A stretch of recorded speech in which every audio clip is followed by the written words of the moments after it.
Hello again, everybody, and welcome to You Bet CaneSport with Lee Sterling, our weekly look at the Miami Hurricanes from a betting standpoint, for better or for worse. I'm Gary Furman, the publisher of CaneSport.com, with Lee Sterling himself. And Lee, the streak continued, unfortunately. I guess the Hurricanes are now, 0-8? 8, yep. 0-8 against the spread since the Bethune-Cookman game after the shocking blowout against Florida State. And this week they go to Atlanta to play a Georgia Tech team that at one point we probably would have been suspecting Miami would beat handily. But the way the Hurricanes have been playing, no guarantees whatsoever in this game. We'll talk about that in a minute. First of all, your surprise at the way Florida State handled the Hurricanes. I think Florida State, we said all year they're improved, and they took care of business. And we looked maybe the worst we've looked. So, I think everyone saw it, and you don't need an expert to tell you, what you saw was horrendous.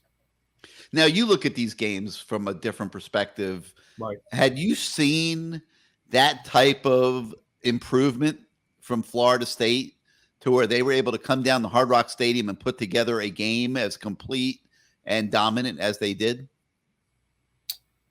It was definitely in their top two as far as games. They were obviously focused. It's a rivalry game, but they've looked pretty good all year. So you could see the improvement in the first week. And, have they put together a full game until this game? Maybe not, but we've seen halves and three quarters from them, and just shows you the kids are getting coached up. They're playing hard, and they believe in themselves. And used to be even the play calling was horrendous for them, but that's improved. So they're a team that, who knows, next year they could win the ACC. Now, how does what you saw at Hard Rock the other night impact how you look at the rest of the regular season, both for Miami and for Florida State? I mean, Florida State's, the problem is I don't know if they can get into a top tier bowl. They're going to play Florida. I haven't looked at the rest of the schedule. I know they got to play Florida. Yeah. And that, that'll be an interesting game. They got to play Syracuse this weekend. They got to play Syracuse this weekend. They might get lucky there. It looks like Schrader may not play again. What's sad is this questionable. They put players as questionable over and over again. They're making it really tough on the gamblers. Like in the Georgia Tech game last week, Georgia Tech was trying to fool their opponent to lead them to believe that Jeff Sims was playing, and they never had any intention of playing him. So, I guess teams got to do what they got to do to try to win.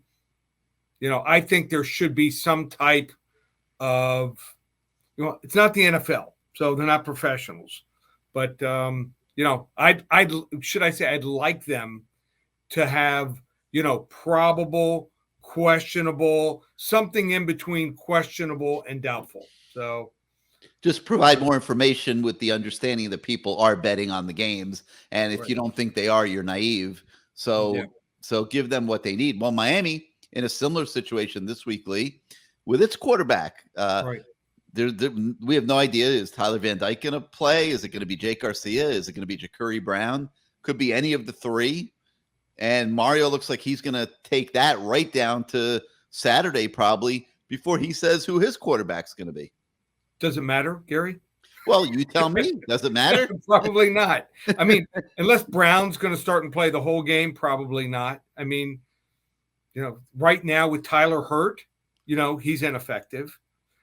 Jake Garcia has been ineffective, and Brown's not ready. So, Yeah, it's going to be very interesting, obviously. From a football standpoint, I think they really got to coach up Jake Garcia and get him ready to play and hope that he can go back to being the Jake Garcia that they've seen for 2 years on the practice field, or at least when he wasn't hurt. No, he even looked good in games up until a few games ago. Not great, but until that turnover-filled game, I think it's in between his ears. I think 100% is in between his ears. Yeah. So and he needs to get it out from between his ears because he's seriously impacting his future here right now. His future at Miami, his future, possibly into the transfer portal, who knows? But this is life-shaping stuff that's going on right now for Jake Garcia, and hopefully he can get his act together.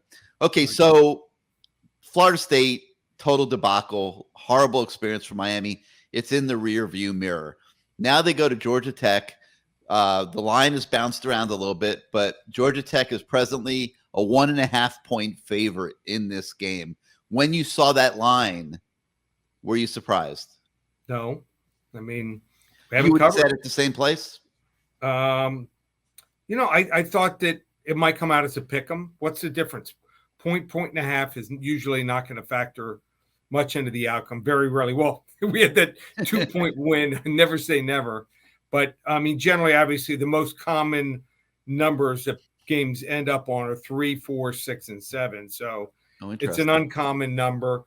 I'm going to take Georgia Tech until Miami shows me something. I see any type of consistency. I see better play from them, less penalties, everything. I think we just want to see progress at this point, see something. So, if they don't beat Georgia Tech, I'd like to say it would be an all-time low, but probably wouldn't. I think last week was where we hit rock bottom. Yeah, there's no doubt. To get embarrassed like that on national TV, and we're going to find out this weekend if these guys have any pride left. Right. If they have pride left, they're going to go up there and play hard and play a good football game. Georgia Tech will not be as insurmountable of a challenge as Florida State was Saturday night. Right. And Miami's played well on the road against Virginia and Virginia Tech, and this is a similar better. Yeah. Yes. Now they didn't play Jeff Sims last week. I do think he's probably going to play this week. That's just a guess. He's listed as questionable. The freshman quarterback didn't look terrible for him last year. He looked number 15, when he started out the year, when they put him in, he looked like a deer in headlights, but he's gotten better. The one thing is they don't have a coach, but they're at least playing hard. So I think that's what we'd like to see. And I think we'd also like to see some young players play, see what we have. Well, Lee, I am going to I want to put my cane shades on, but they're stuck over here. I'm putting my cane shades on, man. Okay. And I'm gonna say that Miami is gonna bounce back, and they're gonna go on the road and play a good game this Saturday. The one thing that Kevin Steele, the defensive coordinator, has been saying all year is that he's been very happy with the fact that his kids have not let the results week to week impact the effort that they bring into the building each week to prepare for the game. And Florida State caught them last week with a long pass play in the first quarter that I think deflated them a little bit, and then pounded them into submission with a counter run play that they ran 32 times. Just stunning. I mean, and they caught them. They weren't ready to defend that play like they needed to be, and they couldn't make the adjustments during the course of the game. I think Miami will be better prepared for Georgia Tech, and it's going to be a tight game. Of course, it is a 1.5 line, so the odds makers in Vegas are expecting a close game too. And I'm going to say that the Hurricanes pull this one out, maybe by an Andres Borregales field goal or something like that. We'll see how it plays out. All right. I've got a 20-17 Georgia Tech. I want to hear your score. My score? I'll say 24-21. Okay. All right. I want to ask you about a couple of these national games of the week, but I did happen to run into you at the Miami basketball season opener the other night. And just give us a quick opinion on your part of the Miami basketball team as a betting entity. Does the Canes fan that has gotten absolutely annihilated this year betting on its football team, can they make a comeback with basketball? Why not? I mean, this is first time I've seen a full complement on the bench. I mean, we've got like 8-9 players on the bench. I mean, I haven't seen that in probably 5-6 years. So, I mean, I think we've got 7-8 guys that are good right now, and we got a couple true freshmen I'm hearing are going to be really good also. So, the future is really bright for this basketball team. The 2 transfers they got in, I mean, are going to be really good. I mean, even the the center, I know he didn't shoot well in the first game. The kid from Arkansas State. Arkansas State, yeah. But Yeah. he's a player. But what a physical presence and what a vertical he's got. Yeah. Great, he's a great athlete. He'll be able to stand up against any big guy in the ACC. Rebounder, and those 2, 3, 4 foot shots are going to fall a lot more readily during the season. So I'm excited about, it just depends game to game. We could be a little overvalued at first because of our Elite Eight run. That happens sometimes. Generally, he starts slow. So I like betting Coach Larenega's teams when they're an underdog more. Right. They got a little chip on their shoulder. Remember last year, I think we were going into the season third from the bottom in the predictions and the ACC predictions, and ended up making that nice run. So I think this team's going to be a really good team and fun to watch. And along the way, Lee, we might have found a little bit of a sleeper betting entity in Lafayette. Right. They got some guys that can shoot and give teams some problems. And I guess the instinct is Lafayette. They're going to get blown out. And you keep an eye on Lafayette betting lines as the season goes on. You might be able to steal a couple in there somewhere. I'll put my Lee Sterling hat on here, and I'm touting Lafayette for some underdog bets down the road. Oh, I've seen plenty of games like that before, Gary. You go in and there's 300 to 500 people. There was a decent crowd there for the opening game, but I've seen plenty of teams where you see early in the season, and hey, they pay the same whether you bet Lafayette or you bet North Carolina. That's right. They did a good job getting the students out for that game. I was impressed. Very good. Yeah. All right. So we've got Texas.